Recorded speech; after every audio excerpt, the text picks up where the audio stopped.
Hello guys, welcome back to part 3 on the side effects of finasteride. My name is Fortuna and I'm the founder of It Really Works Vitamins. We've been voted the best hair regrowth product for men by Shortlist Magazine readers, but we are also suitable for women. In this video, I'm going to be exploring a report undertaken by Reuters. In their report, they found that Merck, the manufacturers of Propecia, have been suppressing information about the side effects of finasteride. It's a really interesting report. I thought it would be really valuable for people who are experiencing side effects or experiencing post-finasteride syndrome, and also for people who are interested in taking finasteride and want to learn more about it. Guys, I hope you find this video really useful. Please do subscribe if you like our content so far. We create 3 videos per week all about hair care and hair growth, and check us out at itreallyworksvitamins.com. If you're dealing with hair loss, we offer free worldwide shipping and a coupon which I've listed in the description below. So check us out and I hope you enjoy our video. Bye for now.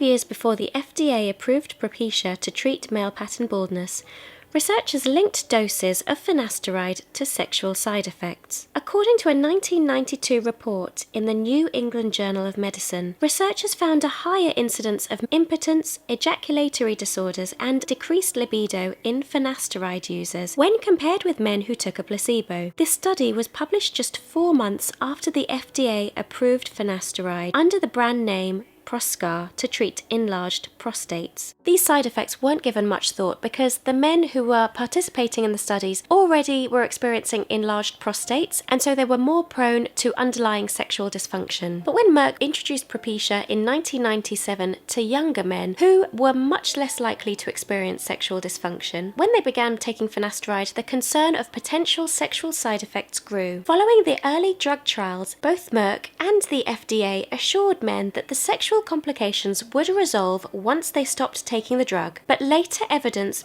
would prove the contrary. The pre-approval trials were not especially reliable as the information was drawn from a relatively small patient group treated for only 6 months to 1 year, and follow-up procedures were unclear. As you might already know, I own It Really Works Vitamins. We're a hair care supplement brand. We've been featured in Forbes and we're voted as the best hair regrowth product for men. So our products are packed with 22 essential nutrients that encourage healthy hair growth. The absolute best thing about my product is that if you don't love it, then you get a full refund, no questions asked. Visit us at itreallyworksvitamins.com. The link is here, and I'm also putting a little coupon code here for you to try us out. Check us out at itreallyworksvitamins.com, and also don't forget we have worldwide shipping. Also, don't forget to pick up your free ebook, Everything You Need to Know About Blocking DHT, from itreallyworksvitamins.com. The book includes a recipe for a homemade scalp exfoliant and the best foods and drinks that help to block DHT and regrow your hair.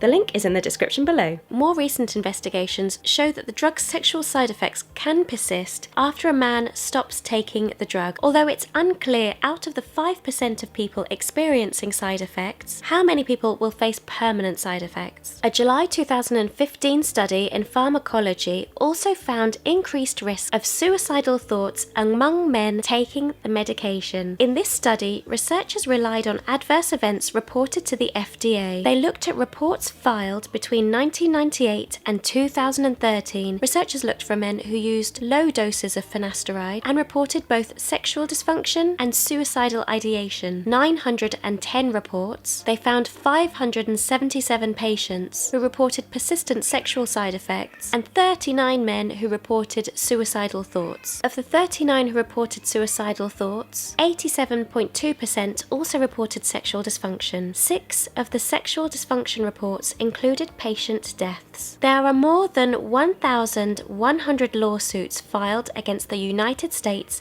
accusing Merck of not adequately warning patients of the drug's possible side effects and their duration. In this investigation by Reuters, because of filing errors in a federal court case, a Reuters reporter was able to view material that lawyers for Merck, the manufacturers of Propecia, had intended to keep confidential. They accuse Merck of exaggerating the drug's safety record. Citing internal company communications, these legal briefs filed by plaintiffs' lawyers alleged that in revisions to the drug's original 1997 label, Merck understated the number of men who experienced sexual symptoms in clinical trials and how long those symptoms lasted. Other documents show that Merck knew roughly 20 years ago that sales of the drug would suffer if the public became aware of Propecia's possible long-term effects on men's sexual health. A redacted section of one plaintiff's motion, reviewed by Reuters, cites correspondence from a Merck executive in which he objected to what he described as misleading information about the incidence of sexual dysfunction in men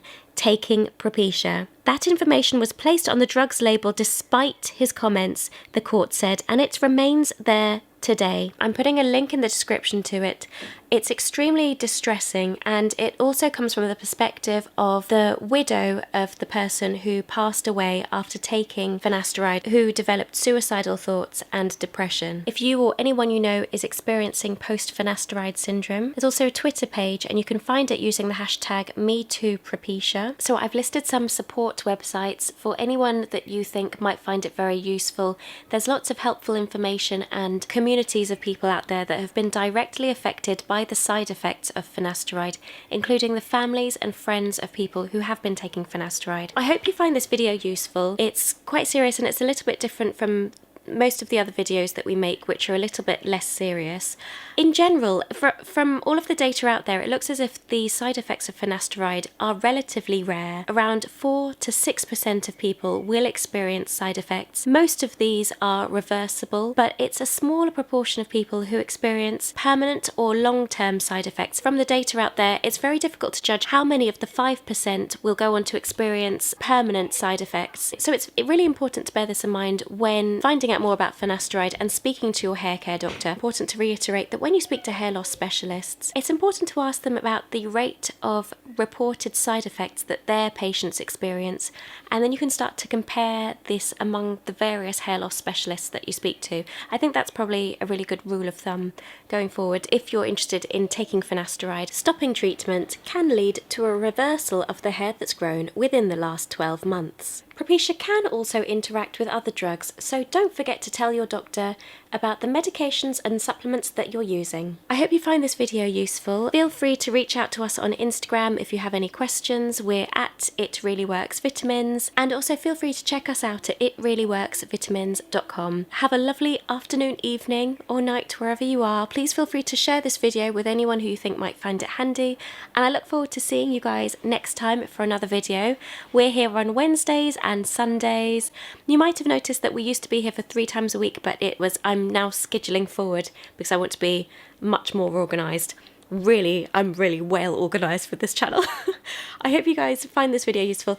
I look forward to seeing you soon. Please do subscribe and give us a big thumbs up. My goal is to get to 1,000 subscribers for this channel, and we're steadily getting there. So speak to you guys very soon. Keep in touch with us. Much love. Take care of yourself and speak to you soon. Bye for now.